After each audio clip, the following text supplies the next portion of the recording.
नमस्कार, किस्सा यूपी का देख रहे हैं और मैं हूं आपके साथ दिव्या सिंह। उत्तर प्रदेश में सपा नेता अखिलेश यादव ने आखिरकार कन्नौज लोकसभा सीट से नामांकन दाखिल कर ही दिया।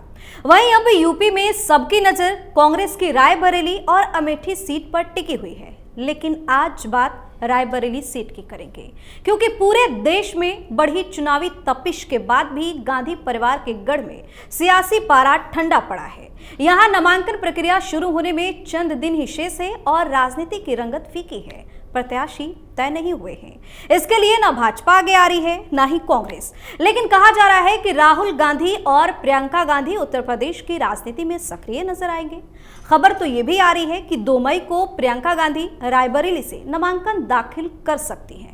ऐसे में सवाल ये है कि रायबरेली से अगर प्रियंका गांधी मैदान में उतरती हैं तो इस बार बीजेपी कैंडिडेट से जितना उनके लिए कितनी बड़ी चुनौती होगी। इसी पर चर्चा करने के लिए मेरे साथ स्टूडियो में मौजूद है कैपिटल टीवी के एग्जीक्यूटिव एडिटर राजीव जी। सर, आपका स्वागत है। धन्यवाद। अगर प्रियंका गांधी या राहुल गांधी, खैर अभी तो सस्पेंस बरकरार है, जब तक नामांकन नहीं हो जाता कुछ भी कहा नहीं जा सकता, लेकिन क्या लगता है रायबरेली में इस बार कितनी बड़ी चुनौती है कांग्रेस के लिए? देखिए, कांग्रेस के लिए, साथ में सोनिया गांधी के लिए, कांग्रेस मतलब सोनिया गांधी का परिवार अभी के समय में, नेहरू गांधी परिवार की बात नहीं कर सकते, क्योंकि उसका एक जो धड़ा है वो भारतीय जनता पार्टी के साथ चला गया है। यानी अगर कांग्रेस के नेहरू गांधी परिवार की बात करें तो उसमें से एक टहनी वो मेनका गांधी का भी है, और इधर एक टहनी जो है वो राजीव गांधी के परिवार का इन लोगों के साथ है, जो कांग्रेस के ऊपर कब्जा करके बैठा हुआ है। तो अभी रायबरेली में जो सिचुएशन है उसमें तो पहले से ही ये तय माना जा रहा था, क्योंकि प्रियंका वाड्रा ने पहले ही कह दिया था अगर चुनाव लड़ना है तो अमेठी नहीं जाएंगे, रायबरेली से चुनाव लड़ेंगे।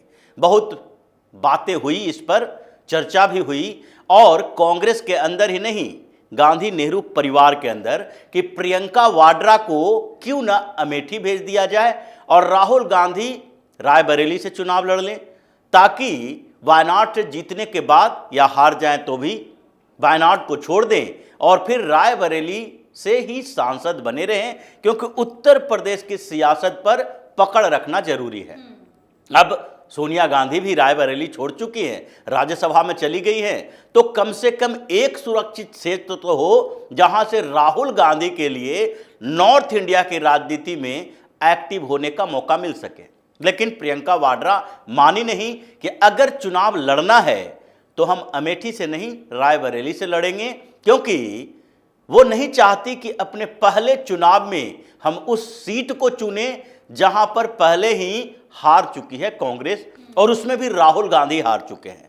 जब राहुल गांधी हार चुके हैं यानी कि नेहरू गांधी खानदान के खिलाफ वहां पर एक विद्रोह है। वहां पर स्मृति ईरानी पिछले 5 सालों से काम कर रही है। भले ही कांग्रेस वाले सोच रहे थे कि महिला महिला के बीच टकराव वहां हो जाए तो हो सकता है अमेठी में फिर से कांग्रेस की जीत हो जाए, लेकिन ऐसा हुआ नहीं।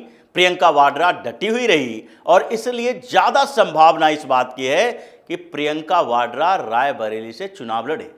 और इसीलिए अभी भी भारतीय जनता पार्टी ने रायबरेली में अपना कैंडिडेट नहीं उतारा, कैंडिडेट घोषित नहीं किया, क्योंकि अमेठी से तो पहले से ही पता है राहुल गांधी आए या किसी और को भेजे। वहां से तो स्मृति ईरानी पिछली बार चुनाव जीती हैं, तो इस बार भी वहां से लड़ेगी, तो वहां पर कोई सस्पेंस नहीं। लेकिन रायबरेली से अभी तक भारतीय जनता पार्टी ने अपना उम्मीदवार क्यों नहीं घोषित किया?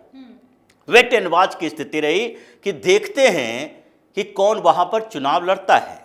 गांधी परिवार से यानी कि प्रियंका वाड्रा के ज्यादा चांसेस हैं, राहुल गांधी भी हो सकते हैं, दोनों में से कोई हो सकता है।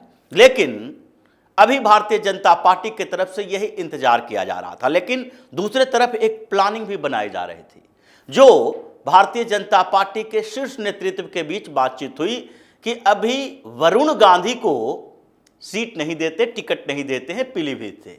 लेकिन यह बात चल रही थी कि वरुण गांधी का टिकट काटा क्यों जाना चाहिए, क्योंकि एक धड़ा तो यह बात कह रहा था कि वरुण गांधी चूंकि कुछ पार्टी विरोधी एक्टिविटी कर रहे हैं, यानी कि कुछ बातें उन्होंने ऐसी बोल दी थी जैसे किसान के मुद्दे पर किसानों का समर्थन कर देना, दूसरी बात, वहां पर कभी कभी योगी के खिलाफ तंज कस देना या फिर पार्टी की गतिविधियों में पूरी तरह से एक्टिव ना हो पाना या अपने लिए अलग मीटिंग करना, यह सब ऐसा माना जाने लगा कि अब वरुण गांधी को पीलीभीत से टिकट न दी जाए। लेकिन एक चर्चा और हुई कि क्या वरुण गांधी का टिकट कटे तो मेनका गांधी का भी कटना चाहिए, क्योंकि एक को देंगे दूसरे को नहीं देंगे, या फिर पूरी तरीके से गांधी नेहरू परिवार के इस धड़े को भारतीय जनता पार्टी से आउट किया जाए। अब इस चर्चा के बीच यह हुआ कि कम से कम इस चुनाव में यह देखना चाहिए कि अगर पूरी तरीके से इन लोगों को आउट कर दोगे तो ये लोग अपना मोर्चा खोलेगा। इसलिए अभी मेनका गांधी को सुल्तानपुर से टिकट दिया जाना चाहिए, लेकिन पीलीभीत से वरुण गांधी को इंतजार करना चाहिए कि अब हम वरुण गांधी के लिए आगे प्लान क्या बनाएंगे। अगर पीलीभीत से टिकट कटता है तो वरुण गांधी आगे क्या स्टेप उठाएंगे, इस पर भी नजर रखना चाहिए। अब वरुण गांधी के सामने एक बड़ा संकट आ गया कि अगर पीलीभीत से टिकट कटने के बाद, जैसे समाजवादी पार्टी की तरफ से ऑफर आया, इंडिपेंडेंट उम्मीदवार बनाने लाने की बात भी हो रही थी कि अगर वो निर्दलीय तौर पर खड़ा होते हैं तो समाजवादी पार्टी उनको सपोर्ट करेगा। पार्टी में आप ना आए लेकिन इंडिपेंडेंट उम्मीदवार के तौर पर अपना नामांकन दाखिल करें। समाजवादी पार्टी का मतलब यह है कि उत्तर प्रदेश में सपा और कांग्रेस के बीच गठबंधन है तो दोनों पार्टी आपको सपोर्ट करेगी और कुछ छोटे दल जो हैं उनको भी सपोर्ट करने के लिए कहा जाएगा आपके पक्ष में। लेकिन वरुण गांधी के सामने एक संकट कि अगर पीलीभीत से हम इंडिपेंडेंट उम्मीदवार बन जाते हैं और समाजवादी पार्टी, कांग्रेस, ये सारी पार्टियां हमें सपोर्ट करती है तो सुल्तानपुर में क्या होगा। सुल्तानपुर में इनकी मां चुनाव लड़ रही हैं, तो ऐसे में मेनका गांधी भारतीय जनता पार्टी से, और अगर भारतीय जनता पार्टी से वो चुनाव लड़ रही हैं तो हम भारतीय जनता पार्टी के कैंडिडेट के खिलाफ कैसे पीलीभीत से लड़ सकते हैं। इस कंफ्यूजन में ये दोनों चुप रहे और मेनका गांधी ने भी वेट एंड वॉच की नीति अपनाई। अभी तक मेनका गांधी से जब भी पूछा गया वरुण गांधी के बारे में तो उन्होंने यही बात कही कि अभी वरुण का कैरियर बहुत लंबा है, कभी भी अभी कुछ हो सकता है, आगे वो बेहतर करेगा जहां से भी चुनाव लड़े या अभी चुनाव न लड़े। इसलिए ये दोनों के बीच भी एक लंबी प्लानिंग चल रही थी। दूसरी तरफ भारतीय जनता पार्टी के तरफ से भी ये देखा जा रहा था कि वरुण गांधी ने इतने दिनों तक जो सामान्य एक्टिविटी कुछ पार्टी विरोधी भी की है तो उसकी सजा तो पीलीभीत से टिकट न देकर दे दी गई। अगर उसके बाद वरुण गांधी शांत रहते हैं, अपनी मां के लिए तो प्रचार करेंगे ही, तो ऐसे में वरुण गांधी अगर शांत रहते हैं तो आगे उनके लिए कुछ प्लान बनाया जाएगा। वरुण गांधी तो शांत है, तो और इस बीच इन लोगों ने रायबरेली के लिए अपनी सिक्रेसी बरकरार रखी कि रायबरेली से प्रियंका या राहुल कोई खड़ा होगा, वरुण गांधी को वहां से उतारा जा सकता है। और ये चर्चा तेज हो गई क्योंकि वरुण गांधी ने कुछ बातें ऐसी कही जिससे इंडिकेशन मिलता है कि वो कहीं से भी चुनाव लड़ने के लिए तैयार हैं। और दूसरी बात, अगर वरुण गांधी थोड़ा सा असमंजस की स्थिति में रहे, क्योंकि खासकर वरुण का संबंध प्रियंका वाड्रा के साथ थोड़ा ठीक ठाक है, दोनों के बीच अच्छी ट्यूनिंग है। हालांकि राहुल गांधी या प्रियंका वाड्रा उन्हें कांग्रेस में एक्सेप्ट नहीं कर सकती। खासकर राहुल गांधी को लगता है कि वो दूसरे जगहों के युवा नेताओं से तो उनको चिढ़ होती है, डर लगता है कि कोई दूसरा यूथ लीडर हमारे आसपास रहेगा, इसका मतलब है कि हम कमजोर दिखाई पड़ेंगे। चाहे सचिन पायलट की बात हो या फिर जितिन प्रसाद या फिर आरपीएन सिंह या फिर इधर ज्योतिरादित्य सिंधिया के बारे में मिलिंद देवड़ा, जितने यूथ लीडर थे कांग्रेस के अंदर जिसको कहा जाता था राहुल गांधी के कोर टीम में हैं, वो सब ज्यादातर छोड़ के चले गए, पायलट अभी बचे हैं। क्योंकि राहुल गांधी को ये डर लगा रहता है कि उनके आसपास यूथ लीडर रहेगा तो उन्हें कमजोर मान लिया जाएगा। लेकिन फिर भी वरुण गांधी को वो वापस नहीं ला सकते क्योंकि फिर तो एक और चर्चा शुरू हो जाएगी। जैसे प्रियंका वाड्रा जैसे ही एक्टिव पॉलिटिक्स में आई, कांग्रेस की महासचिव बनी, एक धड़ा जो कांग्रेस का है ये सोचने लगा कि प्रियंका वाड्रा को कांग्रेस का नेतृत्व करना चाहिए, अध्यक्ष बनना चाहिए। राहुल गांधी 2 बार से लोकसभा के चुनाव में नेतृत्व कर रहे हैं, 14 में, 19 में, अब 24 में भी कर रहे हैं, तीसरी बार हो जाएगा। तो ऐसे में बार बार विफल होने के बावजूद राहुल गांधी के कंधों पर क्यों रखे सारी जिम्मेदारी? अब प्रियंका वाड्रा को मैदान में उतारो। अगर वरुण गांधी आए तो एक और धड़ा बन जाएगा जो वरुण के सपोर्ट में भी आ सकता है। तो इसलिए कांग्रेस में वापसी का कोई रास्ता वरुण के लिए नहीं है और वो किसी रीजनल पार्टी में जाकर अपना कैरियर ब्रेक नहीं कर सकते।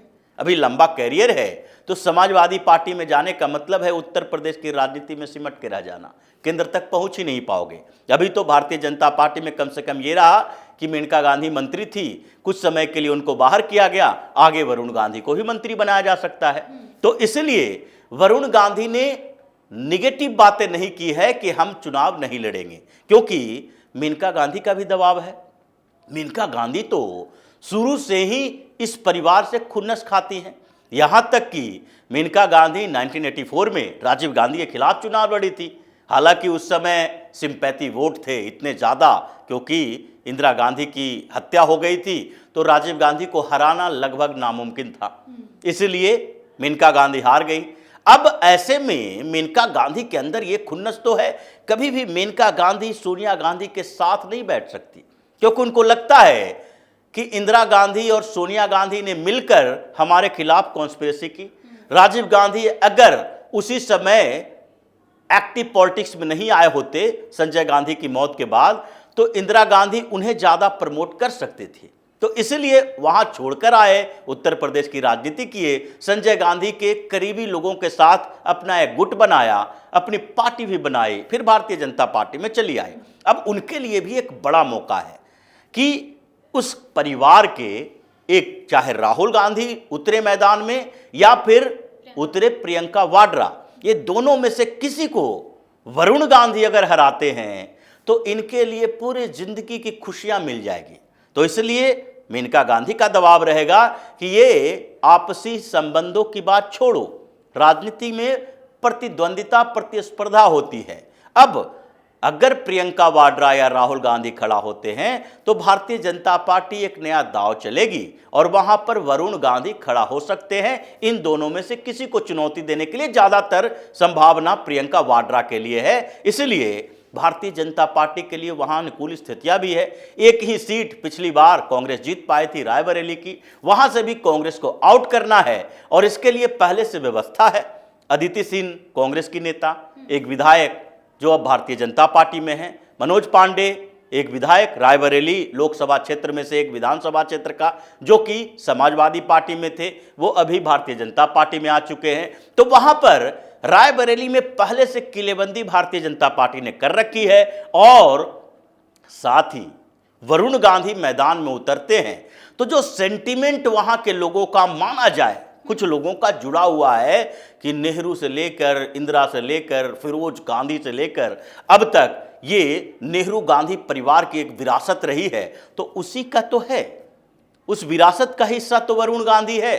तो इसलिए सेंटीमेंट भी पूरी तरीके से प्रियंका वाड्रा के साथ न जाए, बट जाएगा दोनों के बीच। और भारतीय जनता पार्टी का अपना वेश, मतलब रायबरेली प्रियंका वाड्रा से छीनकर भारतीय जनता पार्टी उत्तर प्रदेश को गांधी नेहरू परिवार से मुक्ति दिलाएगी और कांग्रेस से भी मुक्त हो जाएगा। जी, बहुत बहुत धन्यवाद से तमाम जानकारी। धन्यवाद। तो राजनीतिक पहलू यह है कि दोनों दल हर हाल में यहाँ चुनाव जीतना तो चाहते हैं, लेकिन अगर भाजपा जीती तो पूरे देश में संदेश जाएगा कि उत्तर प्रदेश में कांग्रेस अपने दूसरे मजबूत गढ़ को भी नहीं बचा पाई और ये कांग्रेस के लिए बहुत बेइज्जती वाली बात हो जाएगी। किस्सा यूपी का में आज के लिए इतना ही। अगर आपने अभी तक हमारे चैनल को सब्सक्राइब नहीं किया है तो सब्सक्राइब कर लीजिए, हमारे वीडियो को लाइक कीजिए, शेयर कीजिए, हमारे वीडियो पर कमेंट करके जरूर बताएं कि आपको हमारी खबर कैसी लगी। धन्यवाद।